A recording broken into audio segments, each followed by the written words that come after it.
നമസ്കാരം. ഇന്ന് നാരായണീയ ദിനമാണ്. ദുരിതമകറ്റി ഐശ്വര്യം നിറയ്ക്കാൻ നമുക്കിന്ന് നാരായണീയ ദിനത്തിൽ ചില പ്രധാന അനുഷ്ഠാനങ്ങളൊക്കെ ചെയ്യാൻ പറ്റും. എല്ലാവർക്കും അറിയാം, മേൽപ്പത്തൂർ നാരായണ ഭട്ടതിരിപ്പാട് തൻ്റെ രോഗമുക്തിക്കായി ഗുരുവായൂരപ്പന് സമർപ്പിച്ച ദിവ്യഗ്രന്ഥമാണ് നാരായണീയം. ഈ മഹാഗ്രന്ഥത്തിൻ്റെ സ്മരണ പുതുക്കുന്ന നാരായണീയ ദിനം ഓരോ ഭക്തനും ആത്മീയമായ ഉണർവ് നേടാനുള്ള അസുലഭ അവസരമാണ്. ഈ പുണ്യദിനത്തിൽ ചെയ്യേണ്ട പ്രധാന കാര്യങ്ങൾ എന്തൊക്കെയാണെന്ന് നോക്കാം. ഈ വർഷത്തെ നാരായണീയ ദിനം ഇന്ന് ഡിസംബർ 14 ഞായറാഴ്ചയാണ്. നാരായണീയ ദിനത്തിലെ പ്രധാനപ്പെട്ട അനുഷ്ഠാനം നാരായണീയം പാരായണം ചെയ്യുക എന്നുള്ളത് തന്നെയാണ്. ഇതുവരെ ഈ ഗ്രന്ഥം വായിച്ചു തുടങ്ങാത്തവർക്ക് ഭഗവാന്റെ അനുഗ്രഹം നേടിക്കൊണ്ട് പാരായണം തുടങ്ങാൻ ഏറ്റവും ഉചിതമായ സമയമാണിത്, അല്ലെങ്കിൽ ഉചിതമായ ഒരു ദിവസമാണിത്. ഒരു ദിവസം കൊണ്ട് മുഴുവനും വായിച്ചു തീർക്കാൻ കഴിയുന്നില്ലെങ്കിൽ ഒട്ടും വിഷമിക്കേണ്ട കാര്യമില്ല. നമ്മൾ ഭക്തിയോടെ ദിവസവും കുറഞ്ഞത് 15 മിനിറ്റെങ്കിലും അല്ലെങ്കിൽ ഒരധ്യായമെങ്കിലും വായിച്ച് മുന്നോട്ട് പോകാവുന്നതാണ്. ഒരടയാളം വെച്ച് പാരായണം തുടർന്ന് അടുത്ത നാരായണീയ ദിനമാകുമ്പോഴേക്കും ഒരു ആവർത്തി പൂർത്തിയാക്കുക എന്ന ലക്ഷ്യം വയ്ക്കുക. വൃത്തിയായി തെറ്റുകൂടാതെ ഭക്തിയോടെ വളരെ സാവധാനം തന്നെ വായിക്കാനും ശ്രമിക്കേണ്ടതാണ്. പാരായണം പൂർത്തിയാക്കിയ ശേഷം ഭഗവാനെ, എന്തെങ്കിലും തെറ്റുകൾ പറ്റിയിട്ടുണ്ടെങ്കിൽ ക്ഷമിക്കണമേ എന്ന് പ്രാർത്ഥിച്ച് സമർപ്പിക്കുകയും ചെയ്യുക.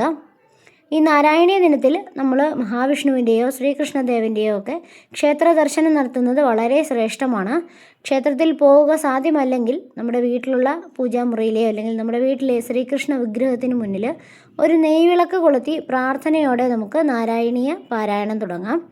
ക്ഷേത്രത്തിൽ പോകുന്നവർ ഭഗവാന് സമർപ്പിക്കേണ്ട പ്രിയങ്കരമായ, ഭഗവാൻ ഏറ്റവും പ്രിയപ്പെട്ട തുളസിമാല, പാൽപ്പായസം, വെണ്ണ തുടങ്ങിയ വഴിപാടുകളൊക്കെ സമർപ്പിക്കുന്നത് വളരെ ഐശ്വര്യപ്രദമായിട്ടുള്ള ഒരു കാര്യമാണ്. നാരായണീയം നമ്മുടെ രോഗമുക്തിക്ക് വേണ്ടി മാത്രമല്ല, നമ്മുടെ മാനസികമായിട്ടുള്ള ദുരിതങ്ങളെ അകറ്റി മനസ്സിനെ ശുദ്ധീകരിക്കുന്ന ഒരു ദിവ്യ ഔഷധം കൂടിയാണ്. നമ്മൾ അറിഞ്ഞോ അറിയാതെയോ സംഭവിച്ചു പോയ കർമ്മദോഷങ്ങളും അതുപോലെ നമ്മുടെ അഹങ്കാരം, അസത്യചിന്തകൾ തുടങ്ങിയ എല്ലാ മാലിന്യങ്ങളെയും ഈ ഗ്രന്ഥപാരായണം ഇല്ലാതാക്കുന്നുണ്ട്. മനസ്സിനെ സന്തോഷത്തിൻ്റെയും ഐശ്വര്യത്തിൻ്റെയും നല്ല ചിന്തകളുടെയും ലോകത്തിലേക്ക് ഉയർത്താൻ നാരായണീയ ജപം വളരെയധികം സഹായിക്കും.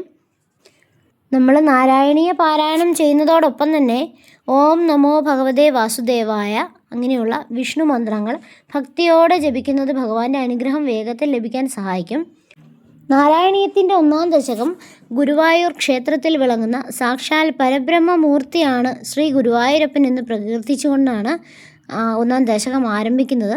ഭാഗവതത്തിൽ പറഞ്ഞിട്ടുള്ള ദശാവതാരങ്ങളിൽ കൽക്കി ഒഴികെയുള്ള 9 അവതാരങ്ങളും കപിലൻ, നരനാരായണന്മാർ, ഋഷഭൻ, ധന്വന്തിരി, മോഹിനി, ദത്താത്രേയൻ, വൃകാസുരൻ എന്നീ അവതാരങ്ങളും നാരായണീയത്തിൽ പ്രതിപാദിക്കപ്പെട്ടിട്ടുണ്ട്. എന്നാൽ ശ്രീകൃഷ്ണൻ്റെ സ്വർഗാരോഹണം ഇതിൽ പരാമർശിച്ചിട്ടേയില്ല. ശ്രീകൃഷ്ണ ഭഗവാനെ ഗുരുവായൂരപ്പനായി മുന്നിൽ ദർശിച്ചതുകൊണ്ടാണ് സ്വർഗാരോഹണം മേൽപ്പത്തൂർ എഴുതാഞ്ഞത് എന്നാണ് വിശ്വാസം. പക്ഷവാതം പിടിപെട്ട് കിടപ്പിലായ തൻ്റെ വ്യാകരണ ഗുരുവായ അച്യുത പിഷാരടിയുടെ വേദന കാണുവാൻ കഴിയാതെ യോഗശക്തിയിൽ മേൽപ്പത്തൂർ ഗുരുദക്ഷിണിയായി വാതരോഗത്തെ തൻ്റെ ശരീരത്തിലാക്കി ഗുരുവിൻ്റെ കഷ്ടപ്പാടകറ്റി. പിന്നീട് ഭട്ടതിരി രോഗശാന്തിക്ക് ഉപായമന്വേഷിച്ച് ഒരാളിനെ തുഞ്ചത്ത് രാമാനുജൻ എഴുത്തച്ഛൻ്റെ പക്കലേക്ക് അയച്ചു. അദ്ദേഹം പരിഹാരമായി മീൻ തൊട്ടുകൂട്ടുവാൻ ഉപദേശിക്കുകയാണ് ഉണ്ടായത്. എഴുത്തച്ഛൻ്റെ ധിക്കാരമായി അനുചരൻ ഭട്ടതിരിയെ ഇക്കാര്യം അറിയിച്ചു. എന്നാൽ മത്സ്യാവതാരം തുടങ്ങി ഭഗവത് കഥ വർണ്ണിക്കുന്ന ഒരു കൃതി രചിക്കുക എന്നാണ് എഴുത്തച്ഛൻ നിർദ്ദേശിച്ചതെന്ന് ഭട്ടതിരിക്ക് ബോധ്യമായി. ഇതനുസരിച്ച് ഗുരുവായൂർ ക്ഷേത്രനടയിൽ ഭഗവാനെ നേരിൽ കണ്ടുകൊണ്ടിരിക്കാവുന്ന സ്ഥലത്ത് 100 ദിവസം ഭജനമിരുന്നാണ് നാരായണീയ രചന പൂർത്തിയാക്കിയത്. ഭട്ടതിരിയുടെ ഇളയ സഹോദരനായ മാതൃദത്തനാണ് പറഞ്ഞുകൊടുത്ത പദ്യം എഴുതിയെടുത്തത്. 27-ാം വയസ്സിലാണ് ഭട്ടതിരി നാരായണീയം പൂർത്തിയാക്കുന്നത്. 100 ദശകങ്ങളിലും കൂടി നാരായണീയത്തിൽ 1036 പദ്യങ്ങളാണുള്ളത്. 10 പദ്യം കൂടിയതെന്നാണ് ദശകം അർത്ഥമാക്കുന്നത് എങ്കിലും വിഷയക്രമീകരണം മൂലം ചില ദശകങ്ങളിൽ 1ഉം 2ഉം ചുരുക്കമായി അതിലധികവും പദ്യങ്ങൾ കൂടുതലായി വന്നിട്ടുള്ളതിനാലാണ് പദ്യങ്ങളുടെ സംഖ്യ 1036 ആയത്. ശ്രീകൃഷ്ണ കഥകൾക്ക് പ്രാധാന്യം നൽകി രചിച്ച കാവ്യമാണെങ്കിലും ഭഗവത്ഗീതയിലെയും ശങ്കരാചാര്യരുടെ ഭാഷ്യങ്ങളിലെയും മറ്റും ദർശനങ്ങളുടെ സമഗ്രമായ പരിചിന്തനവും അവസാന ദശകങ്ങളിലൊക്കെ ഉൾപ്പെടുത്തിയിട്ടുണ്ട്.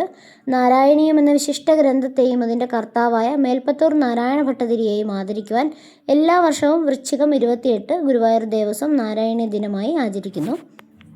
അപ്പോൾ ഈ നാരായണീയ ദിനത്തെക്കുറിച്ച് ഇത്രയൊക്കെയാണ് പറയാനുള്ളത്. നമുക്കെല്ലാവർക്കും ഇന്നത്തെ ദിവസം നാരായണീയ ഗ്രന്ഥം പാരായണം ചെയ്തു തുടങ്ങാം. കഴിയുന്നത്രയും വായിച്ചാൽ മതി. നമുക്ക് അതിൽ എത്രത്തോളം നമ്മളെ കൊണ്ട് കഴിയുന്നോ അത്രയും നമുക്ക് ഇന്ന് പാരായണം ചെയ്യാം. അപ്പോൾ എല്ലാവർക്കും ഭഗവാൻ ഗുരുവായൂരപ്പൻ്റെ അനുഗ്രഹം ഉണ്ടാവട്ടെ എന്ന് പ്രാർത്ഥിക്കുന്നു.